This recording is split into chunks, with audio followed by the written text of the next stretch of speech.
Number 3. Marketing. Quality of films aren't always determined by their budget. But let me tell you, in the case of effective marketing, money goes a long way. But it's not just about how big the marketing is, but also how effective it is. And when I mean effective, I don't mean gimmicky. Social media is a great way to promote a film, if it is done right. Film studios need to do something interesting, but also something that makes people want to learn more about the film. You don't have to exclusively rely on trailers, posters, billboards, merchandise, and other more traditional and expensive endeavors, although, don't get me wrong, they too are very important. Trailers are probably the most effective, but modern trailers seem to be plagued with the insistence of sticking to a very strict format. But the most effective kind of trailers are the ones that stand out, that don't follow many of the cliches that are seen so often, such as the generic guy says something over a backdrop of a cityscape. Can you guys tell me what movie this is from? How about this? Or this? I mean, take these elements and put them in almost any trailer and it wouldn't make a difference. If anyone being hired to make these trailers that happen to be watching this video, consider this. Trailers need to be distinct and can't afford to be boring at any moment. And no, just by throwing in explosions and fight scenes doesn't make it interesting. Those things are about as routine as they can get. Trailers are short, which means every second is precious. They need to be intriguing right from the first shot. Please, no more of this generic stuff, but at the same time, don't ruin the movie by showing too much. Don't show the monster in the trailer. Don't spoil a plot twist. Don't reveal which one of the main characters lives or dies. The list goes on. You need to give audiences a reason to see a movie. Don't make them feel they don't need to. With that in mind, many of the heavy hitters do definitely spend an enormous amount of money, sometimes even more than what it actually costs to make a film. And this is why it confuses me when people insist that an unoriginal film usually does well, not taking into account that they just spent upwards of $200 million on the marketing.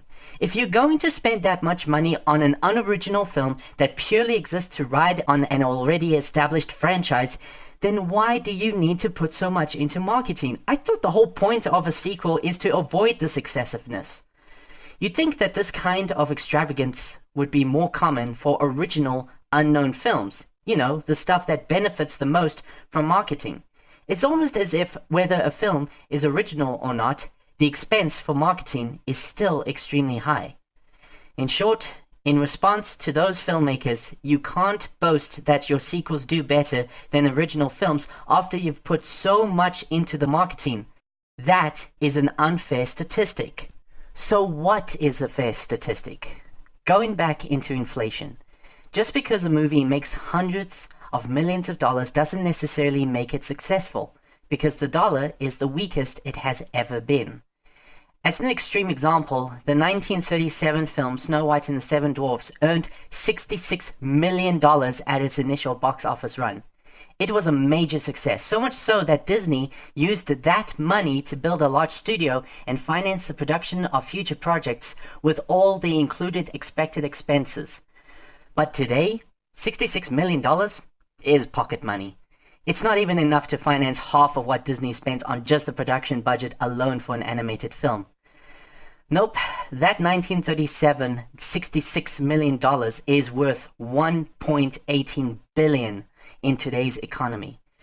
With this in mind, I decided to expand on my research to find out what was truly the top 100 most successful films of all time. And it turns out that only a quarter of them are either sequels, prequels, and reboots. But also, none of the top 10 most successful films of all time are sequels, reboots, or what have you. However, as time goes by, this list will change in favor of sequels. But it's not because sequels are inherently more successful than original films, but simply because the biggest, most marketed films of today just so happens to be sequels. I know this because most of the sequels that are on that list of top 100 most successful films of all time are movies that came out in the last 20 years. To put it in an analogy, imagine if there was a guy who was talented at playing the piano, but one day decided to put all of his efforts on playing a violin, an instrument that didn't cater to his natural strengths. But he persisted and practiced for years until finally he became very skilled at the violin.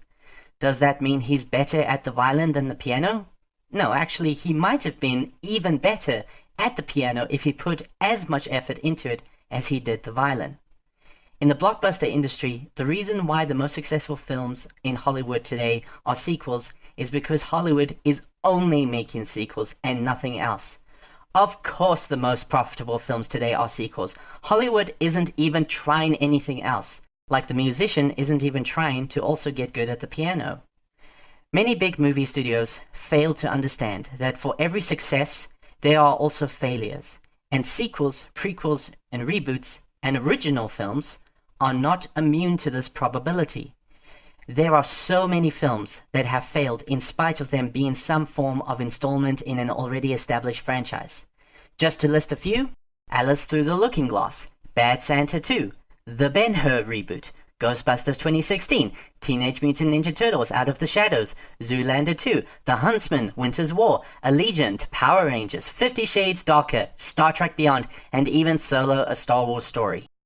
I don't hate sequels, and many people love them, if it is good. Quality of everything is the way to success. Quality of film itself, quality of marketing, quality of studios' efforts have historically been the defining aspect of profitable filmmaking. It has always been like that, and it will always be like that.